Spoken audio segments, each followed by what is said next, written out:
Hey everyone, welcome to Boss Economics World, your favorite place where we take apart the buffoonery of governments trying to convince us that they've got the economy under control, when they clearly don't. Today, we're diving into the murky waters of inflation, where everyone has something to say. Politicians squabble, central banks scramble, and the average Joe is left holding an empty wallet. Now folks, we've seen it. Inflation has been defeated virtually everywhere, except at the ballot box. Yes, politicians think they've banished inflation, until elections come around and, surprise, surprise, they realize citizens don't forget those $6 eggs or skyrocketing rent. Forget the fact that headline inflation might be back to normal. Because here's the bitter truth, voters are angry and they are holding people accountable, and rightly so. But today, my friends, we're going to peel back the layers of this crisis and see what's really gnawing at the very core of global economies, particularly in the US and Europe where the stakes couldn't be any higher. Before we dig deeper, let's clarify something. It's easy for policymakers and economists to pat themselves on the back when inflation appears to die down on paper. In many Western countries, inflation rates have fallen to within a normal range. But, amigos, don't let those graphs fool you. People care about what they feel right now, not what central banks think will stabilize a few years down the road. Inflation may have dipped somewhat, but the high cost of living, that's still a giant thorn in the side of voters. If your wages have stagnated and you're dealing with high energy bills, rent, and food prices, guess what? You don't care if the inflation rate is technically down when you're still paying double for groceries compared to 2 years ago. Case in point, governments are getting punished at the ballot box, whether they were the ones who sparked the inflation flame or not. Let's get one thing straightened out. The typical tools governments and central banks use in managing inflation are in dire need of an update. Back in our Economics 101 days, we'd learned that interest rates were the killer of inflationary spikes. You raise rates, squeeze out demand, and boom, crisis averted. Unfortunately, we've learned that this doesn't apply so tidily when inflation is caused by shocks in supply. In the 1980s and 90s, inflation often had a straightforward route: excessive demand in the economy. Central banks could step in, hike interest rates, and the overheating economy would cool down. But now, the inflation we've been grappling with isn't just because people wanted too many goods and services. It's shockflation, my friends. Price shocks coming from places we can't control. Think of Russia invading Ukraine, a global pandemic, climate-related disasters, trade wars. One day it's wheat and gas, the next it's semiconductors and rare earth minerals. One of the key problems: when inflation balloons due to an oil crisis, war, or pandemic, hiking interest rates does little more than slap an already struggling populace across the face while they're down. You've got energy bills spiking, food prices skyrocketing, and on top of that you hit these poor souls with massive hikes in their mortgage payments? That's a recipe for political unrest, if I ever saw one. Why do central bankers always seem like they're running behind on this issue? Now, while central banks wield enormous power to control inflation, many voters are asking, if politicians are the ones to get blamed, and they are, shouldn't they have more say over interest rate decisions? This is a fundamental issue. If we're going to pin responsibility on governments whenever inflation rockets out of control, maybe those elected officials should get to pull some of the strings, right? Take Argentina, or as I like to call it, the central bank blaming Olympics. President Javier Milei, during his campaign, famously promised to blow up the central bank. A bold move, and while it might sound ridiculous, he's channeling something deep here. Citizens are fed up with unelected officials holding these crucial levers when the elected ones, presidents, prime ministers, are the ones getting roasted when something goes wrong. Then you've got Trump. Old Trump. He's chiming in with his usual firebrand logic, calling for a more direct hand on the interest rate wheel. He wants to have a say in where interest rates go, and whether his claims that he'd do a better job are rooted in much more than sheer bravado is anyone's guess. But here's where things get dicey.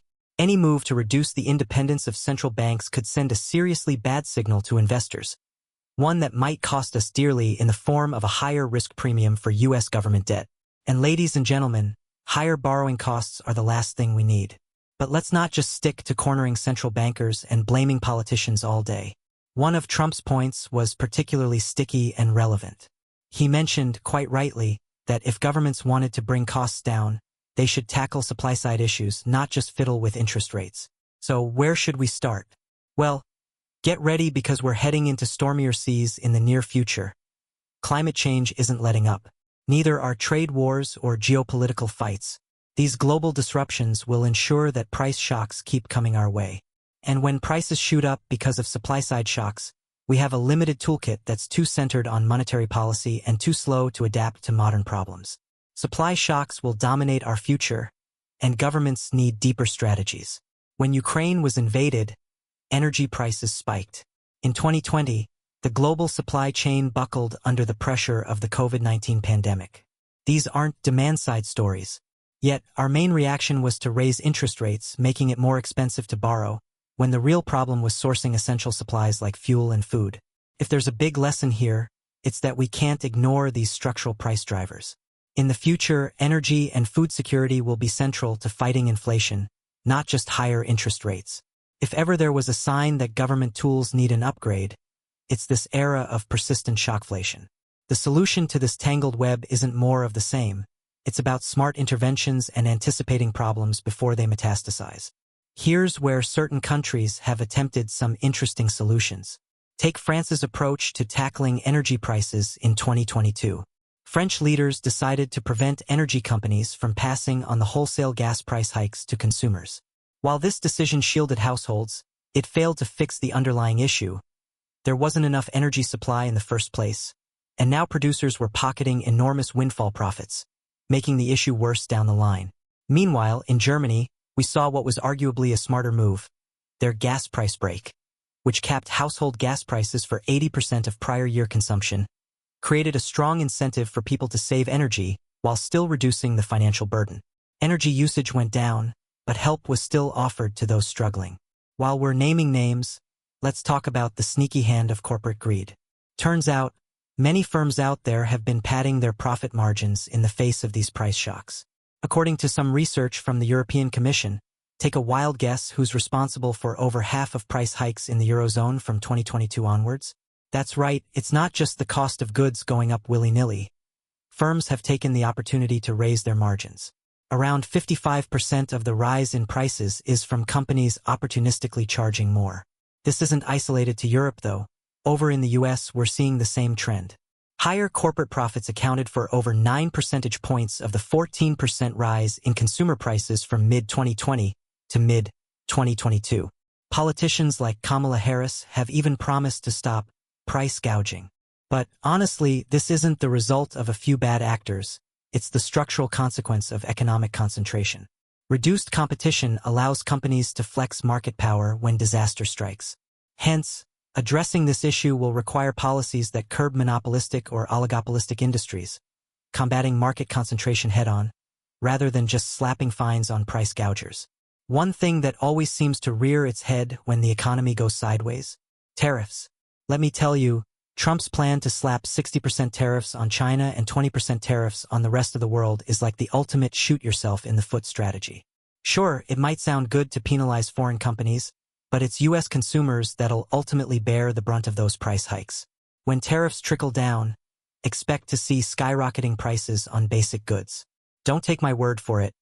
Bloomberg Economics estimates that Trump's tariffs would end up shrinking the U.S. economy by 0.9%, and increasing prices overall by 4.4% over the course of just 3 years.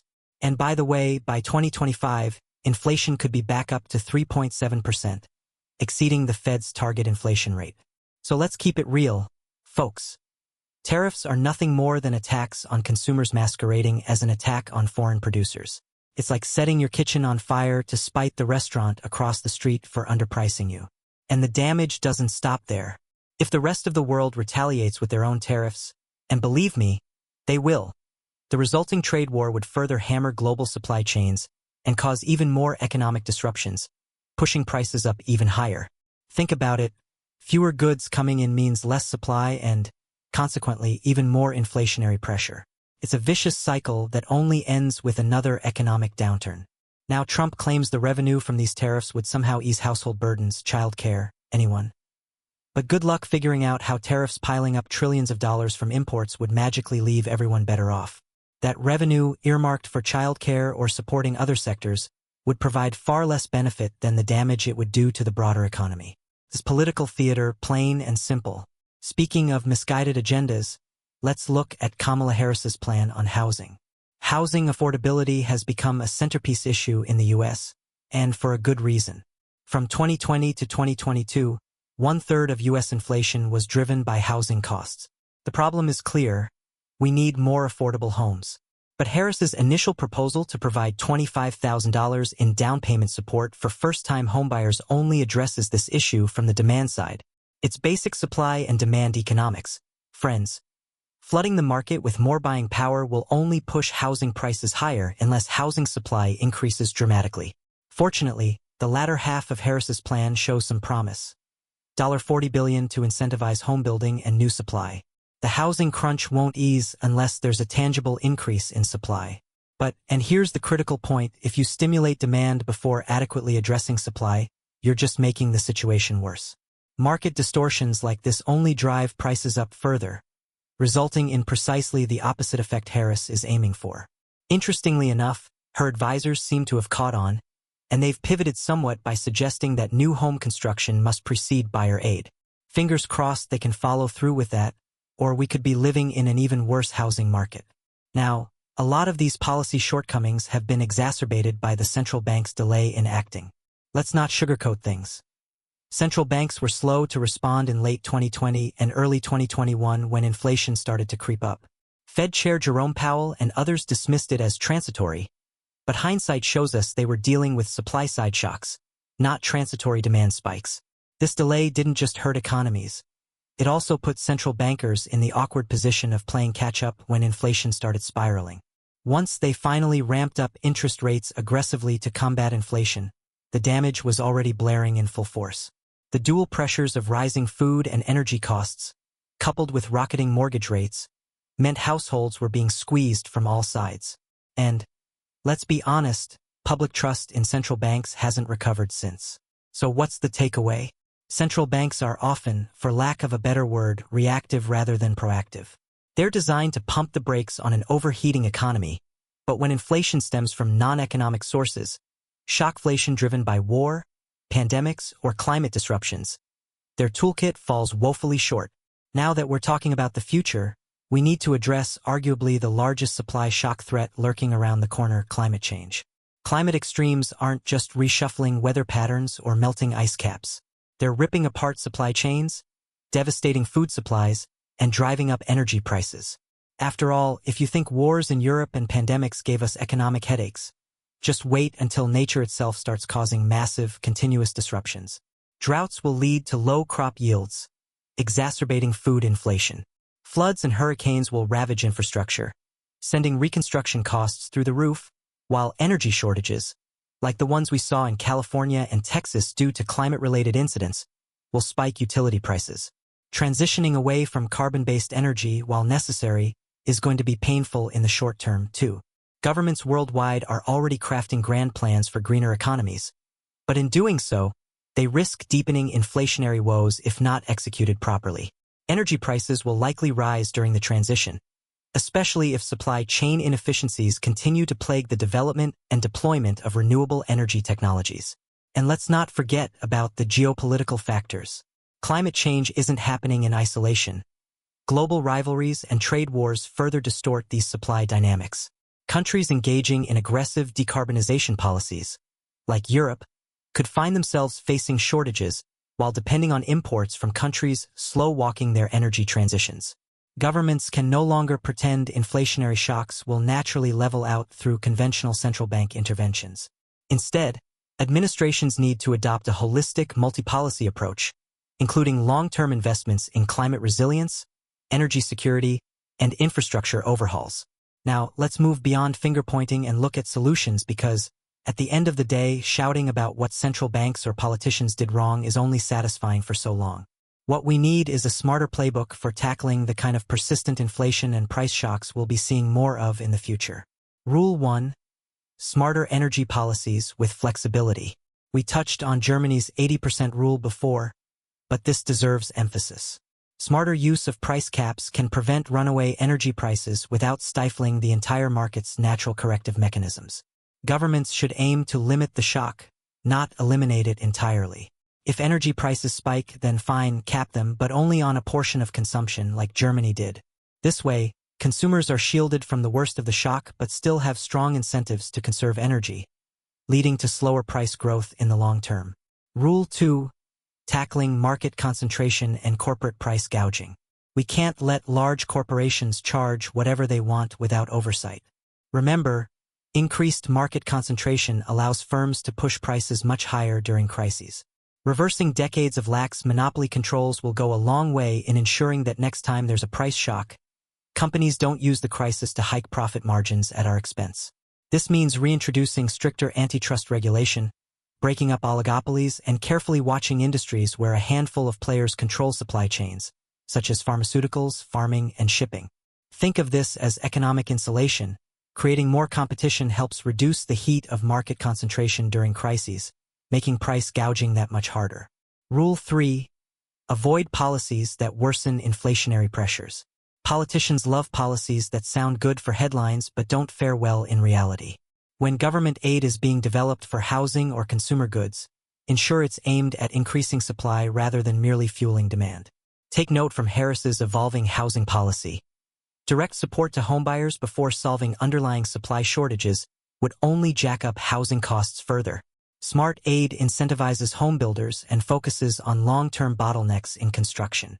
The same logic applies to childcare, education, health, or any industry seeing skyrocketing prices. If you don't correct supply-side constraints, demand-side subsidies will only exacerbate the problem. Rule 4. Global trade and cooperation, not tariff wars. Lastly, any credible inflation strategy has to move away from populist tariff wars that only increase costs across the board. Instead, fostering global cooperation and more resilient trade alliances is key to reducing price shocks. This feels especially pertinent given the growing global fragmentation on trade agendas. From tensions with China to Brexit to worsening relations between Russia and the West. Revising globalization may be necessary for some sectors, especially for strategic goods like semiconductors, energy, and essential medical supplies. But dismantling global trade with sweeping tariffs would ultimately be a disaster. Complicated as the international playing field may be, long-term economic stability depends on smooth, transparent, and efficient trade flows. As we close out this analysis, here's the crystallizing thought. I'll make it simple. The inflation we're seeing today is just a sneak peek at the inflation of the future, driven by shocks, supply chain disruptions, climate change, and geopolitical fragmentation. The solutions lie not in hammering voters with higher rates, tariffs, or demand-pumping policies, but in restructuring key industries, bolstering domestic resilience, and investing in smarter, targeted government interventions. Every major government across the globe is going to have to rethink what tackling inflation means and how they approach it. If they don't, voters will simply keep punishing incumbents at the ballot box. Because remember, as economists may tire of hearing, inflation may have been defeated on paper, but as long as daily costs are surging relentlessly, it's still alive and kicking in the minds and bank accounts of the people.